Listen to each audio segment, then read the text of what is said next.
दूसरी जानिब एफबीआर की अरशद नदीम की इनामी रकम पर टैक्स लगाने की तैयारियां भी शुरू हो गई हैं। एफबीआर जराये के मुताबिक इनामी रकम पर 15% से 30% टैक्स देना जरूरी होता है। अगर कोई खिलाड़ी फाइलर हो तो उसकी इनामी रकम पर 15%, जबकि अगर कोई नॉन फाइलर हो तो उसकी रकम पर 30% टैक्स काटा जाता है। अरशद नदीम को अब तक 20 करोड़ से जायद की इनामी रकम के ऐलानात हो चुके हैं, जबकि प्रॉपर्टी और गाड़ी देने के भी ऐलानात सामने आए हैं। मजीद क्या डिटेल्स हैं जान लेते हैं अपने नुमाइंदे अशरफ मेहताब से। जी अशरफ।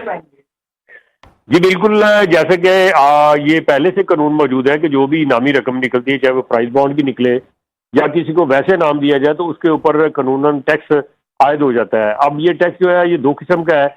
फाइलर के ऊपर जो है वो 15% है और नॉन फाइलर के ऊपर 30% है। अगर अरशद नदीम को जो मिलने वाली अब तक की रकम है, इसका हिसाब लगाया जाए 20 करोड़ के हिसाब से, तो इसमें 15% टैक्स आयद होगा अगर वो फाइलर है। अगर वो नॉन फाइलर तो 30% होगा। तो इस तरह से देखा जाए तो 3 करोड़ रुपए बनेंगे अगर वो फाइलर हुए, और अगर वो नॉन फाइलर हुए तो फिर 6 करोड़ रुपया उनको टैक्स अदा करना पड़ेगा।